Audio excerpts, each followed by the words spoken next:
Olá, tudo bem? Eu sou Marcos Tosi e está no ar a última análise da Gazeta do Povo. Seja bem-vindo a mais um debate franco, honesto e amigável, no qual a liberdade de expressão não está à venda nem em negociação.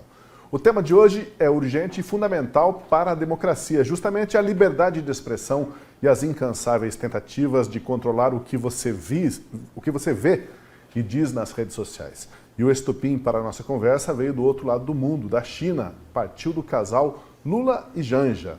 Durante um jantar com o ditador chinês Xi Jinping, sem meias palavras, o primeiro casal pediu para importar o know-how de censura do regime comunista. Isso mesmo, o governo que mais censura e controla os seus cidadãos no mundo agora é visto como modelo para lidar com as redes sociais no Brasil. Seria cômico se não fosse trágico. A China, onde um post errado pode levar à prisão ou ao desaparecimento, virou fonte de inspiração para um país que se diz democrático. Por trás disso, como sabemos, está o desejo de filtrar o debate público, eliminar vozes dissonantes, rotular críticas como desinformação e, claro, controlar o fluxo de informações nas plataformas digitais. Mas será que também cada um de nós não tem uma parcela de culpa? Afinal, estamos cada vez mais fechados em bolhas e só queremos confirmar as nossas crenças, consumindo apenas aquilo que nos agrada. Por vezes, a gente fica indignada com qualquer voz ou opinião que nos tire de nosso conforto ideológico. Bom, nesse cenário, o perigo de um Estado que se arroga o direito de decidir o que é verdade e o que é mentira cresce exponencialmente. Ainda mais quando esse Estado olha para a China como exemplo de aspas, regulação eficiente. Vamos lá, hoje, a última análise, conversando aqui no estúdio com os nossos convidados, o Deltan Dallagnol. Salve, Deltan, tudo bem? Tosi, Vargas, meu amigo, companheiro Guilherme Kilter, bom demais estar com vocês. Você já saudou o Kilter ao teu lado, eu saúdo também, certo, Kilter, tudo bem? Tudo certo, Tosi. Boa noite, Deltan, Vargas, um prazer estar com vocês de novo. E o nosso convidado é o professor de Economia e Direito da FGV, Daniel Vargas. Salve, Vargas. Bom ter você de novo aqui com a gente. Olá, Tosi. Olá, Deltan. Oi, Kilter. Um prazer participar do debate, do diálogo com vocês. Então vamos lá. A gente fala em proteger a liberdade de expressão, proteger a liberdade de expressão e proteger a liberdade de expressão. Mas até que ponto nós já perdemos a nossa liberdade de expressão? Faz sentido proteger o que nos resta dela ainda ou será que temos que recuperar o que já foi perdido? Começo aqui no estúdio com o Deltan. Deltan, a gente já perdeu alguma coisa da nossa liberdade de expressão, parcialmente? Como é que se vê essa questão? Tosi, acho que a gente não perdeu a liberdade de expressão nossa. Tiraram de nós. Ninguém perdeu nada, tiraram. Boa. Hoje a gente olha pesquisas que mostram que 60% dos brasileiros têm medo de falar o que pensam nas redes sociais. E esse é um dado objetivo. Quando existe esse dado apontando que 60% tem medo, significa que já houve censura o suficiente para deixar as pessoas com medo de falar, para gerar uma autocensura, para fazer aquilo que a gente chama de chilling effect, ou efeito congelante sobre a liberdade de expressão. E eu trouxe alguns dados aqui interessantes desses 60%. Olha aqui comigo. Os brasileiros que menos têm medo de falar são a geração mais jovem, 16 a 24 anos, em geral, grande medida aí de esquerda, progressista, assim como aqueles que não são nem católicos nem evangélicos e moram no Nordeste. Ou seja, justamente aí em grande medida o eleitorado do PT e da esquerda. E os que temem ou mais temem ser punidos são justamente aquelas pessoas da direita. São as pessoas mais velhas, de 35 a 44 anos, os evangélicos, 64% dos evangélicos têm medo de falar o que pensam, e os moradores do Sudeste, 65% dos moradores do Sudeste. Então, a gente tem sim hoje que nos preocupar. A gente tem que proteger o que a gente tem de liberdade de expressão, porque veja só, a gente não tem mais imprensa, a imprensa é controlada pelo governo por meio da injeção de rios de dinheiro de publicidade, a cultura, que é progressista, a esquerda, por várias razões, dentre elas a injeção também de milhões em valores recordes da Lei Rouanet, e você tem as universidades, tradicionalmente, em grande medida, aí, dominadas pela esquerda. Todos os canais aí mediados são controlados pela esquerda. A última trincheira da liberdade de expressão é a rede social. Então nós precisamos sim lutar para defender o que nós temos. E nós já perdemos muito também. Ou melhor, não perdemos, tomaram de nós. E quando a gente fala que tomaram de nós, o que tomaram de nós?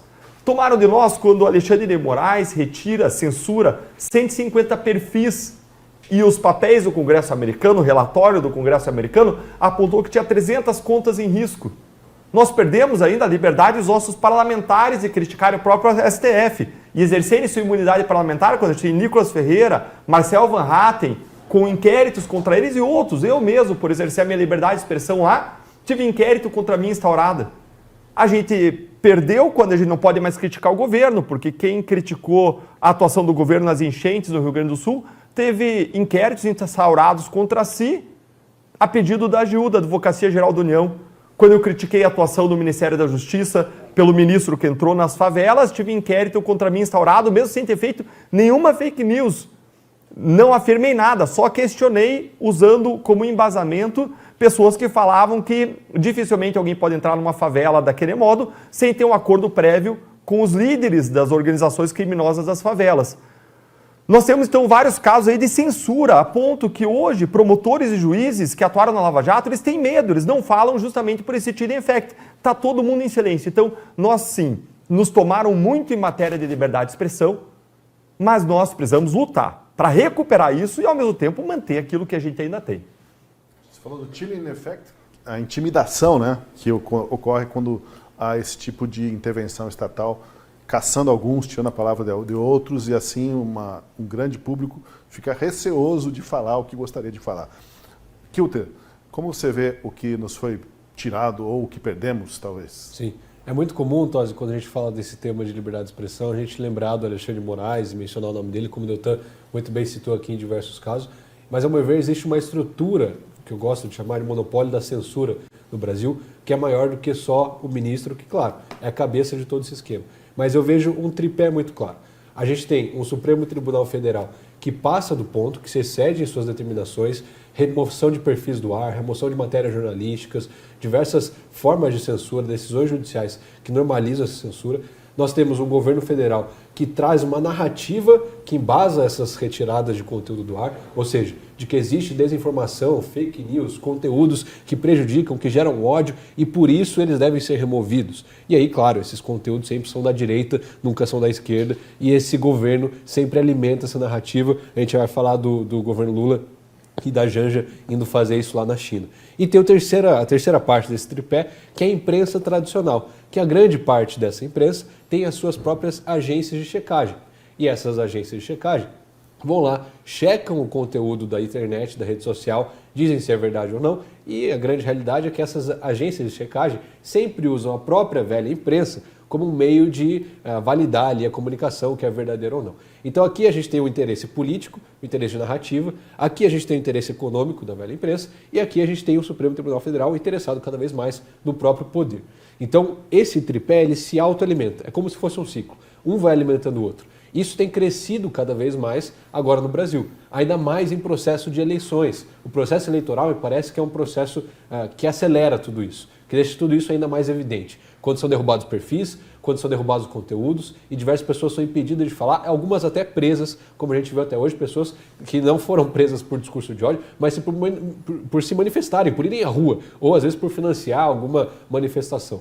Então, me parece que esse monopólio todo da censura, ele não é só no impresso, ele também é no físico, como também na rede social, onde é mais fácil você tirar alguma coisa do ar, como o próprio ministro que tirou uma plataforma inteira do ar, mais de 40 dias, uma rede social fora do ar, à la China mesmo, né? Porque onde a gente via isso era mais comum na China. Então essa liberdade de expressão tem sido retirada de nós pouco a pouco, com medidas que vão se tornando comuns aos nossos olhos, e cabe a nós identificar tudo isso, denunciar isso e exigir de volta aquilo que nos foi tirado, como eu também colocou. Então, só para complementar, a gente citou alguns casos, mas tem muitos outros. Tem a censura da discussão sobre as urnas eletrônicas, que concorde ou não, você tem que permitir esse tipo de discurso, esse tipo de debate numa democracia. Teve a censura prévia ao Brasil Paralelo. Sim. Teve o caso vídeo do Nicolas, em que ele dava opinião sobre como seria um governo Lula que foi retirado do ar. Você teve a crítica ao ministro, amigo do meu pai, a matéria publicada na Cruzoé, que foi censurada e derrubada. A discussão das vacinas no Covid? A discussão das vacinas, exatamente. A gente tem ainda a própria censura do Felipe Martins, que foi fazer um vídeo do lado do advogado, o advogado foi multado, ele quase foi punido, e essas pessoas elas não podem falar, não podem dar entrevista para a imprensa. Teve matéria, inclusive, da Folha de São Paulo, que foi censurada, ou seja, a censura ela realmente se espalhou. A gente está dando alguns exemplos, mas existe uma longa lista de casos de censura no Brasil. Existe uma justificativa que sempre é invocada, que é a de proteção da democracia. E eu vou jogar para o Daniel Vargas, que é o nosso teórico estudioso do tema aí. Vargas, essa desculpa de proteger a democracia, ela de alguma forma se encaixa com restrição da liberdade do pensamento, da expressão das pessoas? A minha visão é justamente o contrário, Tosi. Aliás, tem uma frase muito interessante do Stuart Mill, que é um grande pensador liberal que defendia a liberdade de expressão com grande vulto, que dizia: ainda que toda a humanidade, menos uma pessoa, subscreva uma opinião, deve haver um direito absoluto dessa pessoa exprimir no espaço público a sua opinião. E o motivo, dizia ele, é que, ao contrário de outros direitos, como inúmeros daqueles que estão lá na nossa lista imensa, na Constituição Brasileira de 1988, a liberdade de expressão tem uma natureza particular. Ele não é como um direito de propriedade, que talvez entre em conflito com outro direito de propriedade e exija uma mediação, ou uma análise de proporcionalidade, ou de razoabilidade. Uma pessoa tem um bem, aquele bem é um limite ao direito de outra pessoa. Mas em uma democracia saudável, e isso é Stuart Mill dizendo, as ideias diferentes podem conviver harmonicamente. Não há, portanto, a necessidade, a priori, de demarcar um espaço para dizer aqui se pode dizer algo, aqui não se pode dizer algo. Além disso, dizia ele, existe uma característica particular na liberdade de expressão que ela, ao contrário, ou mais do que qualquer outro direito, ela tem consequências exponenciais sobre tudo mais o que acontece na sociedade. Não apenas porque ela é constitutiva do direito à liberdade política, à liberdade religiosa e outros direitos fundamentais, mas ela é uma espécie de energia da economia dos valores. Do mesmo modo que alguém mexe no preço da energia, isso tem uma inflação sobre a economia como um todo, a economia inteira muda. Quem produz, quem ganha dinheiro, quem deixa de produzir, tudo se altera quando se mexe na energia. Com a liberdade de expressão também. E para terminar, a liberdade de expressão ela tem ainda uma outra característica que é ímpar em um sistema democrático. Uma democracia é uma sociedade em que nós temos que ter, por princípio, a humildade de saber que, por mais convicto que eu esteja da minha ideia, ela pode não ser a única, ou pior, ela pode estar errada. E a única garantia que eu tenho, que ao longo do tempo, uma determinada visão, imposta de cima a baixo, ou que prevaleça numa cultura pode ser revista, é a ideia de que existe nesse espaço sempre uma margem para que alguma opinião diferente pode vir a público, para desafiá-la, para corrigi-la. E isso é bom e é importante, não é porque é um direito individual apenas. E aí eu concluo fazendo a menção à sua própria pergunta, Tosi. Porque essa é a ideia que reforça a própria democracia. Uma democracia, em última análise, ela é saudável e vigorosa, porque a gente sempre tem a certeza de que, ainda que toda uma maioria caminhe no sentido contrário a mim, eu ainda terei, em última análise, a rainha das liberdades a meu dispor. A liberdade de expressão de enfrentar e, a partir daí, questionar e fazer valer um outro direito. Agora, se essa rainha das liberdades está em xeque, é mitigada, é questionada, reduzida, aí, evidentemente, nós já estamos falando automaticamente, no mínimo, de uma liberdade, de uma democracia constrangida. O Vargas falou ali sobre a humildade de você aceitar e tolerar e até defender a diversidade de opiniões, né? O contrário é a arrogância também, né? Alguém dizer assim, olha, nós vamos modular o debate público porque nós entendemos o que faz mal para as pessoas, o que faz bem para as pessoas, e vamos lá na China buscar, então, um moderador, quem sabe, como foi o caso que você deve ter acompanhado. Janja e o Lula, na China, anunciaram que o governo chinês deve mandar um representante para o Brasil, um especialista, para ajudar a regular o TikTok aqui no país. O que isso revela sobre o atual governo e a mentalidade dele diante da liberdade de expressão e a liberdade de manifestação nas redes sociais? Olha, me parece, Tosi, que o governo Lula de fato se inspira no governo chinês, não nos aspectos econômicos, não nos aspectos industriais, mas nos quesitos comunistas mesmo, de imposição de uma ditadura. Para quem às vezes não sabe como funciona a China, é muito diferente do que a gente tem aqui no Brasil. Hoje, com o seu celular, você consegue acessar praticamente qualquer site na internet. a menos que tenha uma regulação no teu próprio Wi-Fi ou no teu próprio equipamento. Na China, isso não acontece. A maioria das redes sociais lá são bloqueadas desde 2009. Google, YouTube, Facebook. As mais novas, consequentemente, também foram sendo bloqueadas. Telegram, Snapchat, Instagram, WhatsApp, é tudo bloqueado. Até o próprio TikTok, que é uma rede social chinesa, é bloqueado também na China. Por quê? O governo chinês dá essa exata mesma justificativa que o governo Lula dá aqui no Brasil, de que é preciso regular as redes sociais em defesa da população, para que o discurso seja controlado, para que não afete o governo, para que não afete a saúde, a vitalidade ali da China como um país como um todo. Então aqui a gente tem liberdade, lá você tem a regulação completa. É muito comum, inclusive, que aconteça o que eles querem que aconteça agora no PL das fake news. Você tem pessoas contratadas para serem censuradores. Então as empresas têm pessoas contratadas especificamente para revisarem os seus conteúdos, porque elas podem ser responsabilizadas por aquilo que elas postam, as próprias plataformas. Ou seja, tem pessoas full-time revisando o conteúdo que é postado online na internet para ver se aquilo prejudica o governo ou não, está de acordo com as diretrizes ou não. Basicamente, censuradores profissionais pagos para revisarem o conteúdo. Esse, ao meu ver, parece ser o modelo que o governo Lula quer implementar aqui no Brasil. Por quê? Porque eles perdem a narrativa nas redes sociais, eles perdem a narrativa online. Por muito tempo isso não foi um problema para eles, porque não existia. As redes sociais não eram tão fortes como são hoje. Então você só existia um lado da história. A TV, o rádio, a imprensa, era o que se tinha. A discussão de bar, no máximo, era o que ocorria ali, a troca que acontecia. Agora não. Agora quem ganha o discurso nas redes sociais, a troca da tela que a gente fala, né, a troca da TV pelo celular, muitas vezes a pessoa até assiste a TV, mas está lá com o celular conectado, assistindo outra coisa, se distraindo.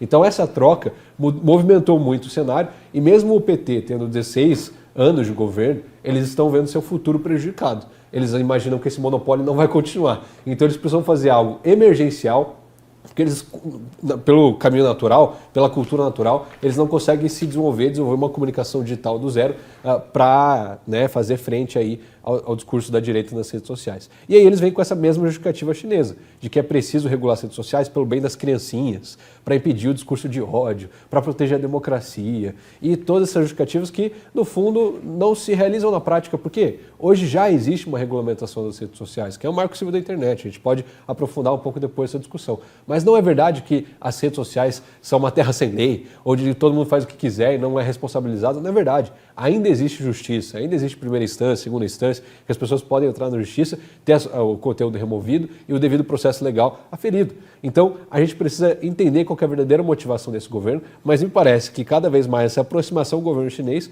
é transformar o Brasil numa China comunista e ditatorial. Otávio, perguntar para a ditadura chinesa, como que você tem que regular redes sociais numa democracia? É a mesma coisa que o governo Lula ir lá consultar a Suzane von Richthofen sobre como tratar os pais, é como consultar as associações e sindicatos que desviavam o dinheiro dos aposentados, fazer reuniões com elas, como o governo fez, sobre como cuidar dos aposentados. É a mesma coisa que fez a CPI agora das bets, perguntando para os influencers como proteger as pessoas do vício do jogo. Justamente os influencers estão promovendo a jogatina. É mais ou menos como perguntar para o crime organizado como que você cuida do crime organizado no país, como que você promove a segurança pública, fazendo essa pergunta para o crime organizado, para depois, como o governo fez, ser contra o fim das saidinhas. Então, a gente vê uma atitude do governo, o que revela sobre o governo é que é uma atitude censória, um governo com uma índole censória, com um caráter censório. E é curioso, porque acaba sendo uma ironia. Hoje a Janja fez uma declaração dizendo que ninguém calaria a voz dela. Mas ao mesmo tempo eles vão buscar conselho na China sobre a regulação de redes sociais, o que vai acabar calando a voz de todo mundo. Como o Guilherme bem explicou, as redes sociais são proibidas na China. Vazou uma documentação, informações, uma base de dados chinesa que mostrou que o governo chinês tinha 130 mil palavras que são proibidas. Eles proíbem até ditados lá como quando cai a árvore os macacos se espalham, porque isso poderia ser uma referência à queda do regime chinês, à queda do regime comunista. Eles, segundo a Freedom House, são a terra, o país com menor liberdade de expressão na internet. É para eles que a gente vai perguntar como você regula a internet? É para eles? Segundo rankings aí de direitos da internet, a China é oitavo pior lugar dentre 180 países para você trabalhar como jornalista. É chamada de a grande prisão dos jornalistas. Essa firewall chinesa que isola a China do resto do mundo no tocante à internet é chamada aí da grande muralha virtual chinesa. É eles que são os especialistas, são eles os especialistas que a gente vai consultar sobre como regular a internet no Brasil. É esse tipo de regulação que a gente quer, é esse tipo de censura, de controle que a gente quer estatal.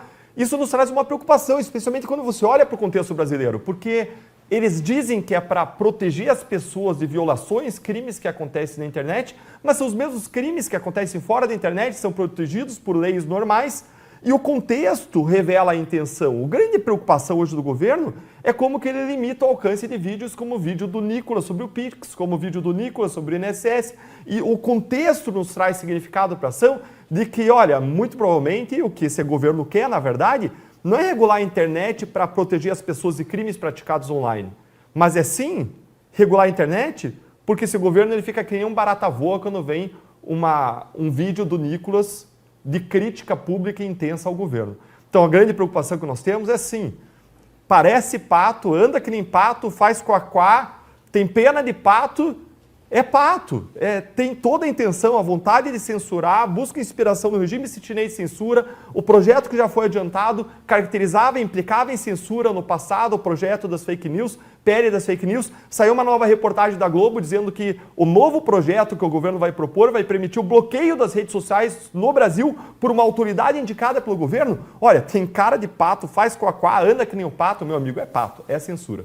Só uma observação de jogar para o Vargas, o doutor está falando as coisas que eram bloqueadas na China. Não sei se vocês sabem, mas em 2013, 2014, a China bloqueou o ursinho Poo na rede social dele, na internet como um todo, tanto a imagem quanto o nome, porque começou a surgir um meme que associava o Xi Jinping ao ursinho Poo pela semelhança física que eles poderiam ter, e isso foi uma ameaça ao regime democrático chinês, e eles bloquearam o ursinho Poo. É isso que acontece, o discurso começa falando que é para defesa das crianças, contra a violência, contra o discurso de ódio, e termina se bloqueando o ursinho Poo. E qualquer crítica pode virar misoginia hoje, né? Então, se é uma crítica, a pessoa calha de ser uma mulher no cargo, pronto, é misoginia, tenta desqualificar qualquer crítica, não se pode abrir a boca. Bom, o fato é que o governo brasileiro, o presidente Lula e a Janja, fizeram esse convite para os chineses para que eles enviem alguém para ajudar aqui a controlar as redes sociais. Vargas, talvez houvesse outras coisas que nós poderíamos pedir apoio dos chineses ou cooperação com os chineses, porque eles são uma economia forte, tem muita tecnologia, mas justamente nesse ponto, como estava falando o Deltan e o Kilter, é o ponto em que eles pouco podem contribuir, mas agora o convite está feito, Vargas. Sinceramente, eu acho que essa mensagem não ajuda sequer o próprio governo, né? Eu tendo a acreditar que o impacto dessa mensagem na opinião pública é de gerar dúvidas, talvez seja de revelar o que são as verdadeiras intenções e o que significa, na prática, esse debate de regular as mídias sociais e as manifestações que acontecem de grupos diferentes da sociedade, em particular nas eleições, mas cada vez mais sobre o governo, tentando com isso, que se torna cada vez mais claro, restringir aqueles comentários que não são considerados adequados ou favoráveis ao governo. Agora, o que me deixa um pouco mais preocupado, sinceramente, não é o fato estilizado de a primeira-dama fazer um comentário como esse e o Lula convidar uma autoridade chinesa para tratar desse assunto. Como eu disse, eu creio que isso soa caricatural, e eu tendo a acreditar que a opinião pública brasileira não vai receber isso de bons olhos. O que me deixa mais preocupado é perceber como um conjunto de lideranças intelectuais, políticos, autoridades europeias abraçam o mesmo discurso. E eles também estão, ao longo dos últimos anos, em verdadeiras guerras com organizações empresariais e tentando instituir, seja por lei, seja por decisões políticas, ou até, em alguns casos, impondo na marra restrições que tolhem o direito das pessoas de se expressarem de uma maneira que é considerada inadequada, irrazoável ou perigosa para a ordem social. Isso me preocupa mais, porque, como nós sabemos, a China é um país que está no outro lado do horizonte, com seus méritos econômicos, com seus limites políticos. Agora, nós somos, em grande medida, um país e uma cultura que compartilhe inúmeros dos traços culturais, linguísticos, religiosos com a Europa. E a Europa embarcar por essa onda, eu acho que tem um poder de influência muito maior sobre as decisões tomadas no Brasil. E é esse o ponto que me preocupa mais. Ver hoje a Europa entrando com grande força em uma defesa sobre a restrição da liberdade de expressão. O mesmo continente que lá atrás foi responsável por criar valores que hoje consideramos fundamentais para a democracia. Agora começa a colocar a liberdade de expressão num lugar menos relevante da prateleira dos valores ou dos direitos da sociedade. A isso eu creio que nós precisamos reagir com grande força e eu creio que programas como esse contribuem nessa direção. Pois olha, foi falado aqui que esse comportamento da esquerda, esse comportamento do presidente Lula e da Janja, ao pedir aos chineses que colaborem com a gente para regular as redes sociais, ele pode ser visto como uma tentativa de combater aquilo no que você fracassa, né? Porque a esquerda tem muita dificuldade com as redes sociais, né? É impopular nas redes sociais. E aí põe a culpa na direita, põe a culpa nas empresas de tecnologia, põe a culpa no algoritmo. Afinal, por que a esquerda não consegue competir no livre mercado de ideias se ela parecia ter conquistado, né, corações e mentes desde pelo menos o século XVIII? O Kilter é estudioso, né, de redes sociais. Você concorda, Kilter, que essa reação é porque eles pedem uma batalha num campo que desconhece e é então melhor interditar esse campo do que praticar esse jogo? Sim, não, com certeza. E as evidências apontam para isso, né? Recentemente foi atualizada a tabela dos 10 vídeos mais visualizados no mundo em 24 horas, e dos 10, 4 eram do Nicolas Ferreira, com algumas críticas ao governo, né? Um do INSS, um do PIX, enfim, diversos outros vídeos em que ele vai lá e critica o governo ou alguma decisão tomada recentemente pela esquerda. E isso viraliza de uma forma absurda. Hoje mesmo eu estava olhando, foi divulgado mais um ranking de uma agência digital aqui no Brasil que acompanha o engajamento dos políticos, e dos 10 políticos com maior engajamento no Brasil nas redes sociais, só 2 são de esquerda. Os outros 8 são de direita ou de centro. Então, a gente vê que há de fato uma precariedade da esquerda no sentido da comunicação digital, principalmente da comunicação com o povo, nesse aspecto. Porque, é claro, eles dominam sim a velha mídia, a velha imprensa, com a máquina pública, com a grande máquina estatal, com as verbas, com as matérias jornalísticas. Eles dominam as universidades há muito tempo, a formação dos jornalistas. A maioria dos jornalistas hoje se forma com uma visão de mundo mais à esquerda, mais coletivista, mais estatal, em que o Estado deve ser maior. Então, a gente vê isso muito comum nos últimos anos, mas parece que a esquerda é como um velho dinossauro que parou no tempo e não quis se adaptar. Enquanto a gente tem uma nova direita surgindo recentemente, desde do fenômeno do Bolsonaro na primeira eleição de 2018, que está dando uma lavada na esquerda nessa nova forma de comunicação, em qualquer meio de comunicação, seja WhatsApp, Facebook, Instagram, YouTube, TikTok, qualquer plataforma nova que surge, os primeiros a dominar são os representantes da direita. Mas é claro que também é símbolo e é representação de uma mudança cultural do povo brasileiro. Como eu falei, o brasileiro está trocando a tela, está trocando a televisão pelo celular. O brasileiro está trocando a forma de consumir informação, está trocando o noticiário pelas notícias no Twitter ou pelas notícias que ele recebe no WhatsApp.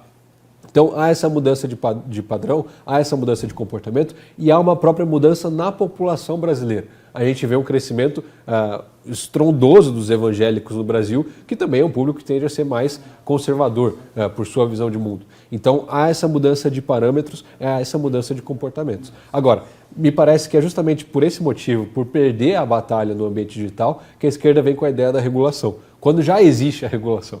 Eles querem regular o que já é regulado para que o seu discurso vença e não o dos outros. A gente não vê ninguém da direita falando, nossa, nós precisamos regular a TV, nós precisamos regular o grande Estado. Não, porque o que nós entendemos é que quanto menor o Estado e maior a liberdade, melhor. Porque aí sim existe a troca do livre mercado de ideias e aquele que tiver o discurso mais convincente, a população vence. E é assim que deveriam funcionar as eleições livres, pelo menos, mas a gente vê que há uma grande interferência judiciária e estatal nesse processo. Então, sim, a esquerda perde essa batalha. Haja visto o último vídeo do Nicolas, a esquerda, o governo do PT elencou ali todo um pelotão para responder esse vídeo, Janones, Érica Hilton, uns 3, 4 deputados ali do PT, ministros, e não atingiu nem 10% das visualizações, todos somados, do que o vídeo original do Nicolas atingiu. Então, é até engraçado, eu vi na imprensa falando que o governo do PT estava distribuindo uma cartilha nos gabinetes em Brasília de resposta, de como rebater ao vídeo do Nicolas Ferreira sobre o INSS. E eles, com 30 páginas, ponto a ponto de como rebater o vídeo. Ou seja, eles estão na reativa, eles estão na defensiva. Essa cartilha é a maior prova disso. Eles não estão colocando narrativa, eles estão respondendo a ela, eles estão reagindo. E eles não estão acostumados a ficar na defensiva, então eles estão desesperados, não sabem se defender. E, ao meu ver, é onde a gente tem o maior campo para avançar e ter as nossas vitórias no meio digital e democrático. Não existe aí uma prevenção desse campo político para evitar que surja um novo Bolsonaro ou para que se repita o fenômeno do Bolsonaro? Porque o Bolsonaro, a gente sabe, não tinha tempo de TV quando se elegeu, né? Em 2018 foram as redes sociais que levaram o Bolsonaro onde ele chegou. De certa forma, há um temor aí, porque ano que vem é ano eleitoral novamente, e se as regras do jogo ficarem abertas, como estão hoje, não sei se o novo Bolsonaro, mas o fato é que não vai ser o horário político gratuito na TV e rádio que vai definir novamente essa eleição, né, Deltan? Mas com certeza, eles estão com medo da direita virar o jogo em 2026. Não virar o jogo nas redes sociais, porque ela já ganha o jogo nas redes sociais, mas é virar o jogo no mundo real, na política. Eles veem as redes sociais como um importante instrumento de comunicação, de chegar nas pessoas, de fazer opinião, formar opinião, virar opinião. E a direita está mais preparada para 2026. A gente vê o Lula vindo de uma queda de popularidade gigantesca, a Janja também. A gente vê a economia num rumo que não está bom, a gente vê problemas de segurança pública gravíssimos, a gente vê esse grande escândalo de corrupção do INSS, que é, sem dúvida, o maior problema de todos que surgiu até agora do governo Lula III. Então, o cenário não está nada bom para a esquerda, eles não têm um sucessor para o Lula que não seja o próprio Lula, enquanto a direita tem vários candidatos viáveis, bons, que têm uma popularidade relativamente boa, que tem credibilidade. Tem o próprio Bolsonaro, que vai provavelmente escolher um deles se ele não se tornar elegível, e é improvável que ele se torne elegível, mas não se tornando elegível, ele vai escolher uma desses outros governadores de direita. E a gente tem que entender como é que funciona o algoritmo para ver se faz sentido ou não esse argumento da esquerda de que existe um complô das plataformas, um complô do algoritmo que for. Como é que funciona o algoritmo, gente? É simples. O algoritmo ele entende o seu like, o seu comentário, o seu engajamento como um sinal de que aquele conteúdo é relevante, de que você está gostando, de que é importante para a sociedade. Então ele já pede aí, deixa o seu like aqui no vídeo, coloca o seu comentário, porque isso faz a nossa mensagem se espalhar. E sempre que você estiver vendo comentário de gente, políticos, influenciadores, pensadores da direita que você considera importante, deixe o seu like, deixe o seu comentário, porque existe mesmo essa batalha por informação. E esse vídeo vai chegar não só em outras pessoas que pensam como você, mas ele começa a furar a bolha à medida em que ele cresce, se espalha e vai ajudar a formar a opinião de outras pessoas. E então o algoritmo ele responde ao engajamento das pessoas. E por que os conteúdos da direita vão mais longe? Não é só porque a direita tem um perfil mais digital e a esquerda mais analógico. Não, a minha percepção, Gui, é de que a maior parte da população brasileira ela tem valores conservadores, tem valores mais à direita. E de onde que eu tiro isso? Basta você olhar que, segundo o censo de 2022, 51% da população brasileira é católica, 31% da população brasileira é evangélica. Se você olha os radares de direita e esquerda, e tem muita discussão sobre o que é direita e esquerda, vamos ser bem grosseiro aqui, a direita ocupa de 30% a 35%, segundo a Datafolha e outras pesquisas, a esquerda de 20% a 25%, só aí já dá uma diferença relevante. Mas aí quando você vai para a religião, que é um dos fatores importantes aí de diferença da visão de mundo conservadora, progressista, a direita dá um banho na esquerda. Então é natural que as pessoas se engajem mais, deem mais like, façam mais comentário, se relacionem mais, gostem mais desse tipo de conteúdo mais à direita. E isso faz com que esse conteúdo vá e se espalhe mais. Então chega a ser risível e ridículo você ver a Janja indo reclamar para o Xi Jinping da rede social TikTok, que é de um país comunista, dizendo que está ajudando a direita, que existe alguma coisa aí que talvez deva ser mudada no algoritmo e reclamando que como se o TikTok estivesse contribuindo para a direita radical se espalhar no Brasil, no mundo, o que for, porque jamais uma empresa chinesa de um país comunista ia voluntariamente ajudar a direita. E você olha e existe um padrão nas diferentes redes sociais. Por quê? É o gosto da audiência. Isso faz parte da liberdade das pessoas, o que é um tema essencial para nós. As pessoas têm a liberdade de se engajar com aquilo que elas querem, com aquilo que elas gostam, e isso naturalmente acaba dando volume para o conteúdo da direita. Eu queria ouvir o Vargas também sobre isso, mas Vargas, permita-me só voltar um pouquinho ao que você falou antes. Então, a preocupação que você tem com a restrição à liberdade de expressão, também um movimento forte na Europa. Você pode explorar um pouquinho mais isso e por que te preocupa tanto, ou até mais do que esse aconselhamento com a China, dando talvez alguns exemplos aí? O que você pode nos contar mais sobre isso, Vargas?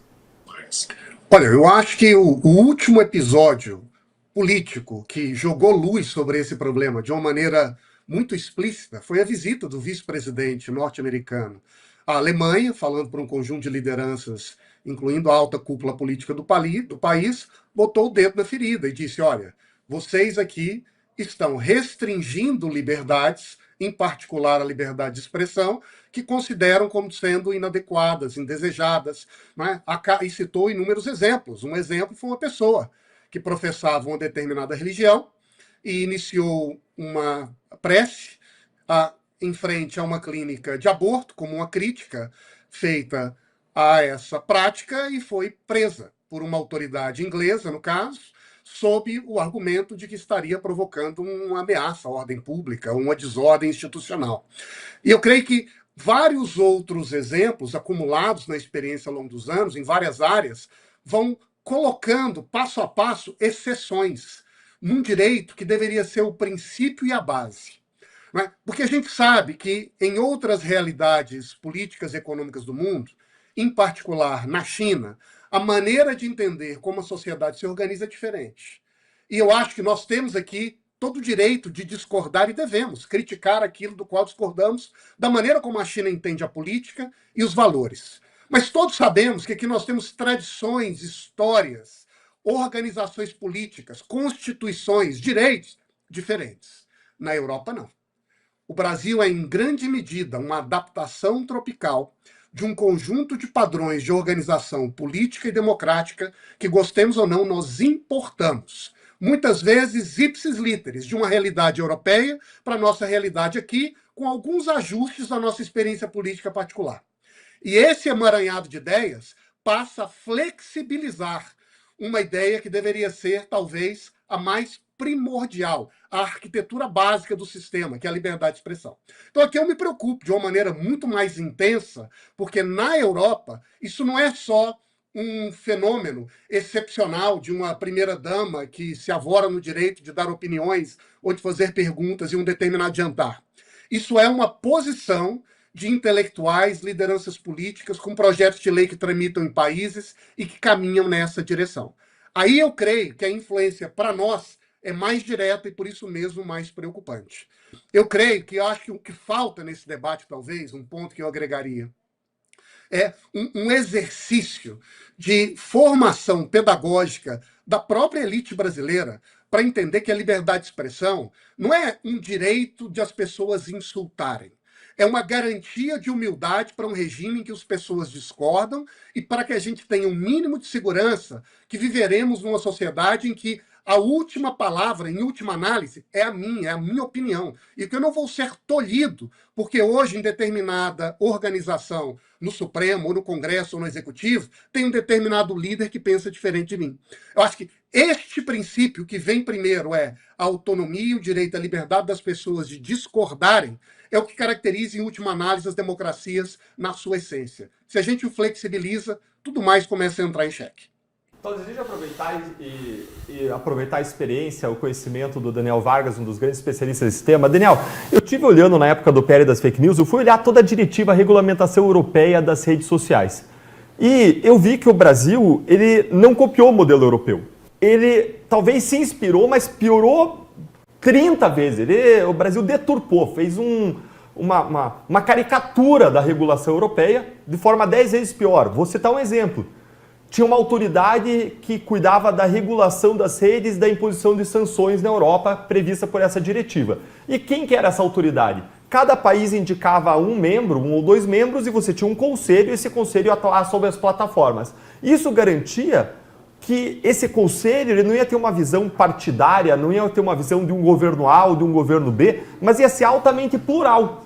Que esse conselho não ia querer empurrar as plataformas na direção da esquerda ou da direita, porque eram diferentes países liderados por diferentes governos, direita, esquerda, centro, tudo misturado, e esse conselho ia ser altamente plural e diverso. Mas no Brasil não. Quando se previu o PL das fake news, quando o governo propôs, a autoridade que ia aplicar ou não ia ser uma autoridade indicada diretamente pelo governo, pelo executivo, o que ia dar um amplo poder para o governo de ocasião para influenciar em que direção que as plataformas iam direcionar seus algoritmos, aos debates, às discussões, o que não é bom, seja o governo de direita, de esquerda, de centro, para nenhum governo, é poder demais na mão de um governo. Eu queria escutar você sobre essa regulação europeia atual. Eu vi uma preocupação agora que você manifestou sobre a atuação da polícia, exercendo aí um poder desmedido sobre o exercício da liberdade de expressão, especificamente essa mulher orando, concordo totalmente. Mas como que você está vendo a regulação europeia das redes sociais? É boa, é ruim, é mais ou menos? É algo que vale a pena ser importado? A minha grande preocupação, eu falo assim, ó, tudo que existe dá para se aperfeiçoar. Dá para se regular melhor do que existe no Brasil? Dá. Mas o problema é quando você tem um ambiente, um incentivo, um governo que tem todos os incentivos para implementar a censura e ele vai colocar, através do projeto de lei, muito poder nas mãos de um governo e que vai ter incentivo, seja de direita ou esquerda, em algum momento para abusar do seu poder e ferrar a liberdade de expressão. Isso a gente não pode dar nas mãos de governo nenhum no Brasil. Nunca. Bom, Deltan, primeiro, obrigado pela gentileza, mas me deixa aqui só fazer uma retificação. Eu não sou exatamente um grande especialista em liberdade de expressão, embora seja um professor de direito constitucional com experiência em direitos fundamentais. Mas estou também participando desse debate, ouvindo, aprendendo, como inúmeros que têm participado dele ativamente no Brasil. Agora, o que eu creio que acontece na Europa é uma distorção da ordem dos fatores da discussão.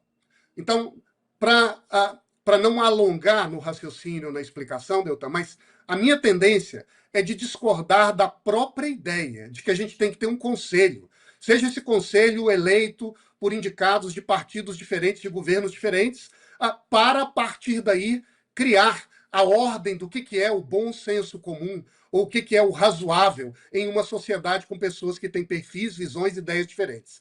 Eu sou contra essa própria ideia.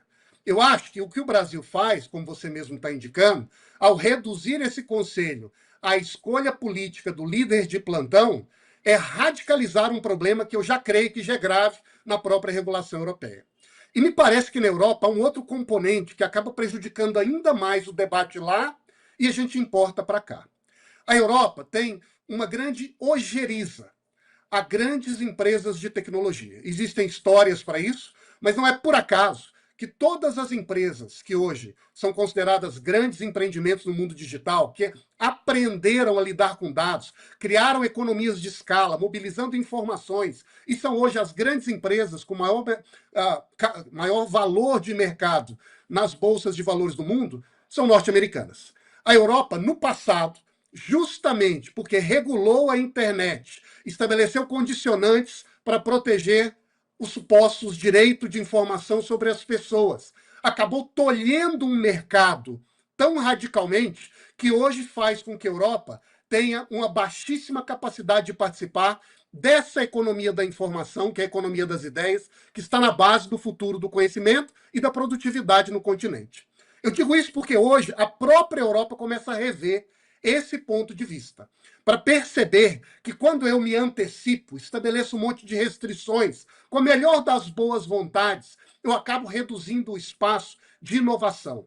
Inovação que tem um aspecto moral, de pessoas pensarem em valores e ideias diferentes, mas tem um aspecto econômico, dessa fertilidade de criações institucionais e de empresas que depois fazem com que a economia cresça no futuro. Mas eu digo isso porque, neste momento, ao mesmo tempo, Deltan, que tem essa onda regulatória na Europa, tem também um movimento crítico a ela, para dizer, a onda que a gente traçou, que a gente pegou, vamos regular, está asfixiando a economia e cada vez mais a liberdade na democracia europeia. Eu espero que essa onda que começa a emergir lá também emerja entre nós. É isso que a gente quer importar e piorar. Pois olha, eu vou fazer um parênteses aqui para convidar os nossos espectadores para que aproveitem uma promoção especial para se tornarem assinantes da Gazeta do Povo. 70% de desconto para você ter acesso a todo o nosso conteúdo. Isso mesmo, 70%. E, como eu sempre digo por aqui, para você ter acesso ao melhor jornalismo do país, com um grande time de colunistas, além de cursos e e-books. Assine já, junte-se a nós pelos links que você encontra na descrição ou no chat ou pelo QR Code e pague só R$ 8,25 por mês durante um ano inteiro. Dá para fazer as contas aí, dá menos de R$ 100 por ano. Não perca essa, que é uma grande oferta e por tempo limitado. Pois olha, eu quero encaixar uma pergunta aqui. Existe uma regulação mínima necessária? Talvez eu volto para o Vargas antes de estar com vocês aqui. Vargas, a gente sabe que a apologia ao crime não pode, a gente sabe que existe injúria, difamação, calúnia, mas existe alguma coisa aí que está um vazio, um vácuo que justificaria criar uma lei específica para regular redes sociais? O medo do Deltan é que você, abrindo essa porteira, passa uma boiada. Bom, o primeiro problema de toda essa discussão, como a gente já tem visto aqui no diálogo, é que o campo de onde a gente parte para debater a liberdade de expressão e a própria democracia já está tenso e com as cartas embaralhadas com um determinado viés, o que já dificulta qualquer debate, qualquer ambiente de confiança para a gente avançar em uma ou em outra direção. Se isso não houvesse, e aqui eu trato da sua pergunta, Tosi, primeiro é o seguinte: é claro que mesmo quem defende uma liberdade de expressão no seu grau mais absoluto ou próximo disso, entende que determinadas ideias ou determinadas expressões de pensamento podem provocar dano, injúria, calúnia, que podem, uma vez configurados, gerar alguma forma de resposta judicial, de penalização, com uma contraprestação, por exemplo, econômica ou uma outra forma de reparo. Eu acho que ninguém que defende uma liberdade de expressão em alto grau será contra a ideia de que uma injúria tem que ser combatida. O que eu acho que é o problema mais grave é quando a gente começa a restringir a liberdade de expressão desde o início, estabelecendo condicionantes ou filtros amparados em uma ideia de soberania popular expressa por uma determinada autoridade, e aí sim tolhendo o ambiente de expressão com as vozes diferentes que existem na democracia. Eu, aqui, Tosi, gosto de dizer que, nesse tema, se há um aspecto, um assunto que talvez merecesse uma atenção um pouco mais delicada e cuidadosa no debate sobre as expressões, é o bem-estar das crianças. Como e em que medida nós vamos tratar isso nas mídias sociais, eu acho que esse é um tema que a gente merece um pouco mais de reflexão e eu mesmo teria de pensar um pouco mais a respeito. Mas, de qualquer forma, o Vargas colocou aí que as cartas estão embaralhadas e com um viés já, né, para um lado nesse baralho. Então, jogar um jogo de baralho, para quem já jogou com cartas marcadas, só mesmo para quem já marcou a carta e sabe qual carta, qual que é o as de copas ali, o as de paus, né, o zap. Assim, então, a gente já tem uma regulação no Brasil, não só pelo marco civil da internet, a gente tem uma regulação do mundo real que se aplica para o mundo virtual. Você tem uma regulação sobre discursos sobre fatos, você tem o impedimento de você fazer uma difamação, que é você trazer um fato que machuca a reputação de alguém, de você fazer uma calúnia, que é você imputar a alguém um fato criminoso quando isso é falso. Você também tem proibição sobre opiniões que machucam as pessoas, como injúria, racismo. Você tem ainda a proteção contra discursos que promovem a guerra, vamos dizer assim, quebram a paz pública. Você tem aí crimes de apologia ao crime ao criminoso, crime de incitação ao crime. Então a gente tem uma regulação bem mais ampla, bem mais estrita do que os Estados Unidos. Os Estados Unidos permitem, por exemplo, discursos que aqui no Brasil não são permitidos. Então já existe uma regulação do mundo real que se aplica, inclusive, para o mundo virtual. Se alguém xingar alguém, se alguém praticar uma calúnia, difamação, racismo, incitação ao crime, a pessoa responde por aqueles crimes praticados em ambiente online, como ela responderia em ambiente real, não virtual, em ambiente fora do mundo digital. Então já existe uma regulação. Agora, qual é o problema dessa regulação de redes sociais que a gente vê sendo discutida no Brasil? O problema é que quando você vai olhar os projetos, as propostas que estão sendo feitas, elas são muito ruins. Elas são feitas de um modo que elas jogam a criança fora junto com a água suja do banho. Você não tem como regular e impedir absolutamente todos os crimes de acontecerem. Ah, então porque existem homicídios, vamos proibir as pessoas de sair de casa? Não, peraí, não dá. Não dá. Claro que a gente não quer homicídio, mas você não vai impedir a pessoa de sair de casa para você impedir o crime de homicídio. E o que a gente vê são as regulações dando instrumentos para o Estado, que o Estado vai poder impedir as pessoas de sair de casa para não praticar homicídio. Fazendo aqui uma analogia muito grosseira. Mas quando eu olhei e estudei os projetos que foram propostos, quando eu era deputado ainda na Câmara e olhei o projeto que foi avançado pelo Orlando Silva, eles traziam uma série de regulações que diziam o seguinte, por exemplo, diziam que cabia às redes sociais fazer um controle de risco de discursos que podiam machucar direitos fundamentais. E deveriam inibir esse tipo de discurso, por moderação, por inibição de propagação do discurso. Mas espera aí, o que ofende direitos fundamentais? Um xingamento ofende direito fundamental, uma crítica pode ofender, a pessoa pode se sentir injuriada, difamada. Você ainda tem, quando você vai tratar de ideologia de gênero, uma série de discursos que você poderia dizer que são homofóbicos, um discurso cristão que defenda casamento entre pessoas heterossexuais apenas pode ser considerado por alguns como homofóbico. E aí você tem toda uma área cinzenta. E aí se você diz para a rede social que se ela não coibir discursos que caem nessa zona cinzenta, ela pode sofrer aplicação de multas milionárias, ainda ser banida do Brasil com prejuízos milionários, como a gente viu Alexandre de Moraes fazer com o X, expulsando por 2 meses e aplicando multas de mais de 30 milhões, aí a rede social ia fazer o quê? É robô, não é análise humana. Vai criar algoritmos que vão evitar qualquer risco. E é matemática ali, é algoritmo, não é uma análise humana, não é uma análise objetiva, é uma análise extremamente subjetiva. E para você evitar esse risco, você acaba inibindo, você acaba derrubando um monte de discurso legítimo, um monte de debate legítimo você acaba derrubando. Então é disso que se trata quando a gente fala de regulação de redes sociais. E mais, como disse o Daniel Vargas, você está tratando, como você colocou, Tosi, no ambiente de cartas marcadas, de que a gente tem um governo que tem vontade de censurar, vontade, digamos, de controlar a narrativa, vou colocar em termos mais claros, tem vontade de enviesar para o seu lado, tem medo de perder a eleição em 2026, e aí você coloca um superpoder na mão do Estado para entrar nessa esfera de liberdade de expressão. Isso contraria não só os princípios democráticos de liberdade de expressão, a visão de você não alterar, como o Daniel Vargas disse muito bem, os fatores. Você tem que ser a primazia da liberdade de expressão. Você não pode errar aí a ordem dos fatores. Mas isso contraria a própria visão de mundo cristã, a visão de mundo pré-Estado, a visão de mundo dos católicos, de que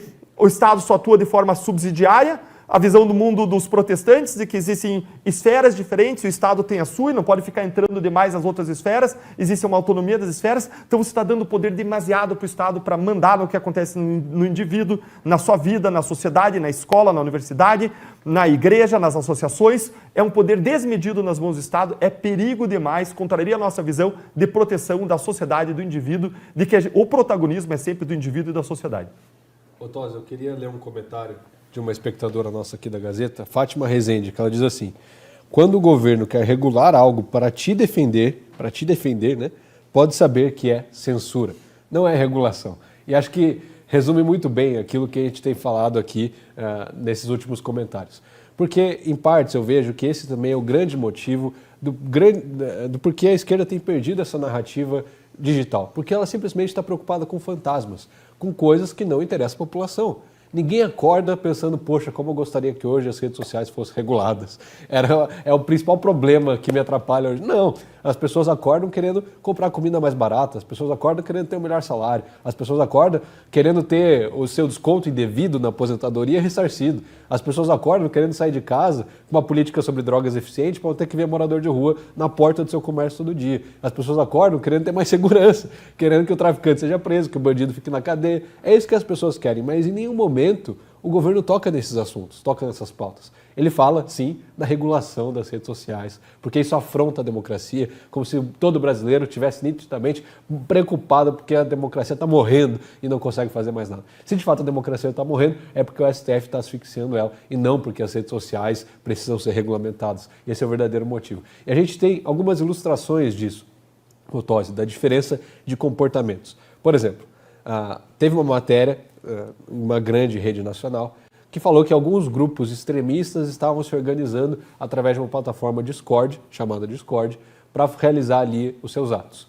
No dia seguinte que saiu essa matéria, veio o Boulos, um deputado do PSOL de São Paulo, falando que o Discord precisava ser banido do Brasil porque violava as regras brasileiras, não tinha um representante legal e que era um absurdo, que grupos extremistas estavam lá. Ora, em toda cesta de maçã existe maçã podre.